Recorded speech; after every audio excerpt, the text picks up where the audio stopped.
Une parenthèse sous forme de vitrine qui fait oublier ou met en avant les nombreuses problématiques du moment. Les agriculteurs français vont converger vers Paris pour le Salon international de l'agriculture du 22 février au 2 mars prochain. Avant de rejoindre la porte de Versailles, les Vosgiens qui s'y rendront s'étaient retrouvés mardi après-midi à la confiserie des Hauts-de-Vosges de Plainfin.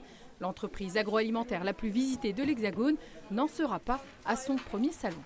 La première année, c'était en 1999, je vous laisse faire le calcul. Donc pour nous, le Salon de l'agriculture, c'est une institution. On ne peut pas imaginer se développer sans monter à la capitale parce qu'on va à la rencontre de clients qu'on ne connaît pas. Et aujourd'hui, on sait de sources sûres, grâce à nos offices de tourisme, que nombreux Parisiens viennent en vacances dans notre département. Alors c'est certainement lié. Une vitrine donc et des retombées médiatiques mais aussi économiques sont espérées du côté des 13 producteurs, tous agréés Je vois la vie en Vosges Terroir, qui seront présents à la fois sur le stand de l'épicerie partagée de la Chambre d'agriculture, mais aussi pour certains sur des stands individuels. En termes de communication, d'image, de développement, ça ouvre des opportunités. Puis le but aussi, c'est un laboratoire géant. Puisqu'on fait goûter nos produits pendant 10 jours, on a quand même cet aspect dégustation, découverte des produits vosgiens par les Parisiens et autres régions. Les gens ont besoin du retour à la vente directe aux producteurs. Et cette année, on y va en individuel. L'année dernière, c'était super. On était sur le stand partagé, un peu à l'étroit, mais on a profité de ce créneau pour voir ce qu'on était capable de faire. C'est avant tout une expérience humaine. On rencontre beaucoup de monde. Et en plus de ça, on fait goûter nos produits, donc c'est que du bonheur, quoi. Habituellement, on propose une épicerie safranée avec pas mal de produits gourmands au safran. Et aujourd'hui, pour pallier un peu au contexte qui est un peu morose, on a décidé de se renouveler un peu et de faire une proposition de restauration en proposant donc des pasta box. 100% safran, 100% vosgienne. En parallèle, cette année, 23 entreprises et fermes vosgiennes présenteront leurs produits, fromage, charcuterie ou encore miel et confitures, au concours général agricole. 15 éleveurs du département prendront part, eux, au concours général des animaux dans les catégories bovines, canines, ovines et équines. Et pour la première fois dans le département, des chats se rendront à Paris. Grande absente de ce rendez-vous, la race vosgienne qui, comme nous nous en sommes fait l'écho, ne fera pas le voyage parisien pour des raisons budgétaires. Le budget, justement, de ce rendez-vous n'est pas à négliger. Plusieurs milliers d'euros pour un stand individuel. Le conseil départemental et la chambre d'agriculture déboursent un peu plus de 150 000 euros pour cet événement. Ça vaut le coup parce que c'est aussi des retombées, c'est de l'image, c'est des retombées toute l'année, que ce soit sur les produits, les producteurs, aussi pour notre département et notre territoire. C'est aussi un moment fort où il faut qu'on explique notre métier. Qu'est-ce que notre métier aujourd'hui? Pas le métier d'il y a 50 ans. Le métier aujourd'hui, c'est quoi? Et comment on peut en vivre avec des élevages, avec des produits, des productions. Rendez-vous donc notamment le 27 février pour la journée vosgienne qui sera rythmée par de nombreuses animations culinaires et des expériences gustatives. Une fontaine de crème de Münster sera à découvrir. Avis aux amateurs, véritable vitrine, le Salon international de l'agriculture de Paris voit défiler dans ses allées chaque année entre 600 et 700 000 visiteurs.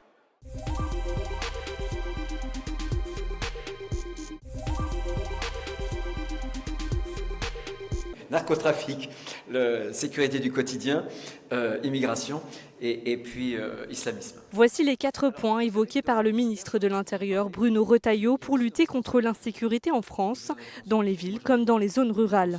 Justement, qu'en pensent ces maires de Moselle-Est? Sont-ils touchés par ces sujets dans leur quotidien? La délinquance commence à toucher la petite ruralité. On est tous confrontés également maintenant au point de deal, aux dealers qui viennent dans les villages, à l'incivilité, aux rodéos sauvages. On est tous confrontés à ça.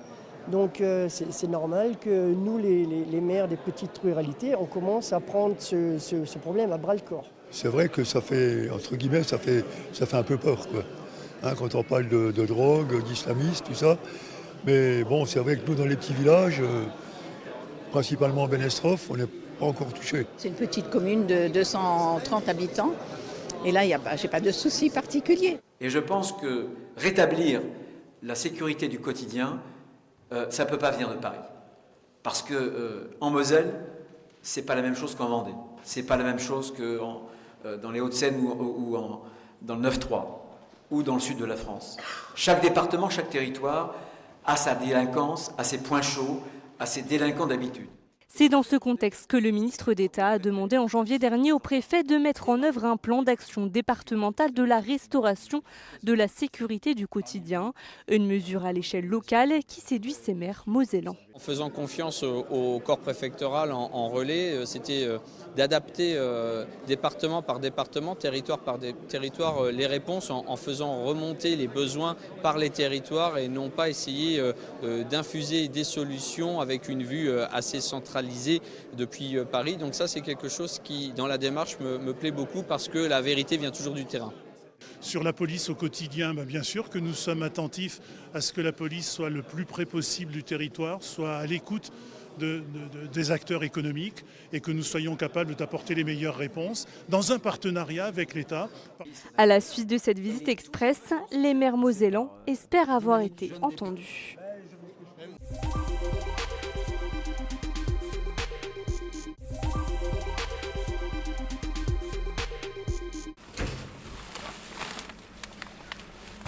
C'est un des carburants qui préfigure l'après-pétrole. À l'arrière de la cuisine du collège de Vittel, ces sacs biodégradables sont remplis de biodéchets. Les épluchures et restes alimentaires déposés dans cette poubelle au couvercle marron. Elles sont encore peu répandues, mais on en verra de plus en plus. Lors de sa tournée ce jour-là, Sonia s'est arrêtée dans 3 structures de restauration collective, un collège, un EHPAD et l'hôpital local. Direction ensuite Mandres-sur-Ver, à l'unité de méthanisation de la société ABCDE. Le processus est habituel, mais ici, une autre ressource en est extraite. De l'électricité, de la chaleur, du digestat, donc du fertilisant pour les sols, et aussi du carburant GNV. GNV pour gaz naturel pour véhicules, un gaz composé à 97% de méthane. En ville, ce sont surtout les bus qui roulent au GNV, une alternative aux énergies fossiles à laquelle de nombreuses sociétés ont déjà recours. En zone rurale, en revanche, on en trouve encore très peu. Mais les transporteurs s'y mettent petit à petit. D'où la récente installation par la société ABCDE d'une pompe en accès libre, une pompe donc de bio-GNV sur l'usine d'embouteillage Nestlé Water.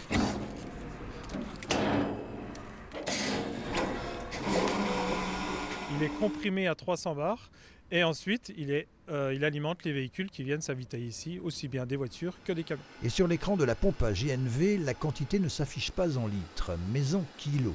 2 € le kilo, c'est plus cher que le diesel, mais les économies se font ailleurs. Un véhicule diesel consomme plus qu'un véhicule biogaz. Donc on peut faire des économies entre 10 voire jusqu'à 50% pour certains véhicules. La filière du bio-GNV met en avant surtout ses vertus écologiques. Il émet 80% en moins de CO2 que le diesel et 95% en moins de particules fines.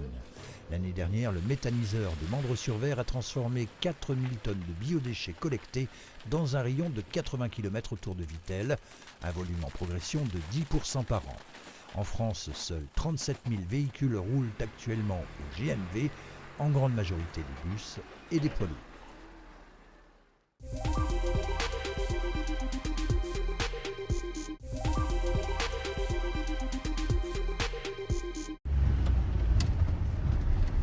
Ce matin, à bord de son camion, c'est Josette, 83 ans, qui lance la tournée.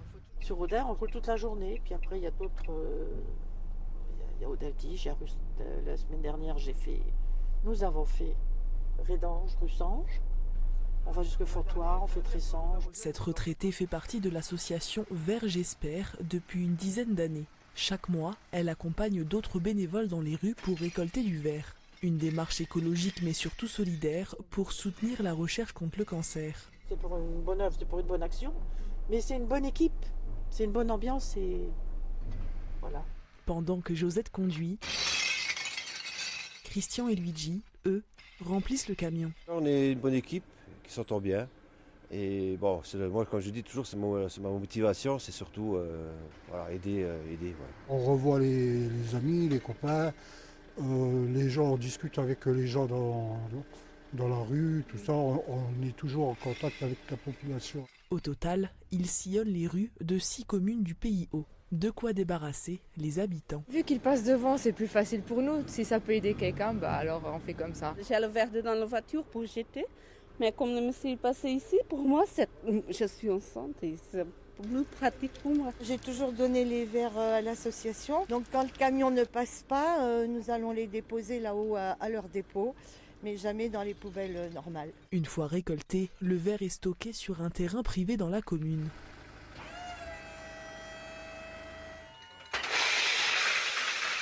Puis 2 à 3 camions chargent les quelques 60 tonnes déversées mensuellement pour les acheminer au cœur d'une usine de recyclage dans les Vosges. Chaque année, ce sont près de 600 tonnes de verre que l'association ramasse. Une collecte payée qui leur permet de faire don d'environ 15 000 € à la Ligue contre le cancer. C'est ça que les gens ici à Audun remarquent, c'est qu'on fait un travail peut-être certes fatigant, mais au moins il y a une récompense à la fin, c'est-à-dire qu'on est là comme partenaire de la Ligue contre le cancer de la Moselle pour leur apporter de l'argent pour qu'ils puissent soulager les malades, aller à la recherche contre le cancer. L'objectif à présent, réunir plus de bénévoles et agrandir la zone de collecte.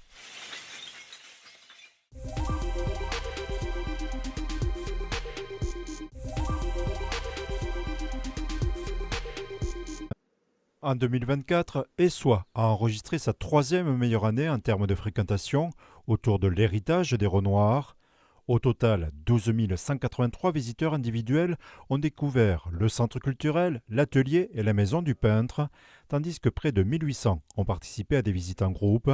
La commune touristique a bénéficié d'une forte visibilité grâce au passage du Tour de France. Alors 2024 a été une année assez faste, déjà par une thématique qui a été nationale et internationale. On célébrait les 150 ans du mouvement impressionniste. On a eu la chance de pouvoir recevoir France 2, voir à Essoy, et également une télé néerlandaise dans le jardin Renoir. Donc du coup, c'est vrai que c'est très important, notamment de bénéficier de la médiatisation de chaînes comme celle-ci pour pouvoir toucher le maximum de public. Malgré le soutien de plusieurs partenaires, le budget communication de la commune reste limité. Pour continuer à progresser et atteindre l'objectif de 15 000 visiteurs annuels en moyenne, Essoy compte sur le fort développement de l'onotourisme dans la Côte des Bars et l'obtention récente de plusieurs labels nationaux. On est un des rares sites en France à avoir 2 labels Maison des Illustres.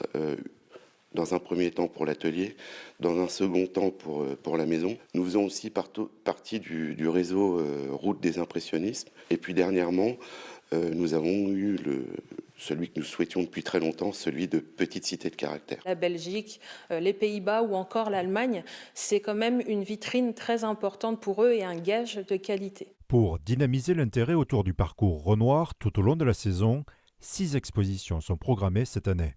Notamment donc Manu Costa, qui est un artiste local très réputé, qui vend ses œuvres dans le monde entier. Et pour la Maison Renoir, c'est Sophie Renoir, l'arrière-petite-fille du peintre, qui va venir exposer ses photos. Depuis 2017, des œuvres originales de Renoir sont exposées chaque été dans la Maison du peintre, offrant aux visiteurs une immersion unique dans l'univers de l'artiste. C'est tout à fait exceptionnel. Je vous rappelle qu'on est une commune de 720 habitants et d'avoir le prêt de musées comme celui d'Orsay, je pense qu'on est collectivement très fiers de pouvoir les contempler. Grâce à la notoriété de Renoir, Essoy, labellisée Petite Cité de Caractère, attire chaque année 1/3 de visiteurs étrangers. Les jours d'ouverture varient selon la saison et l'ensemble de la programmation est disponible sur le site Renoir Essoy.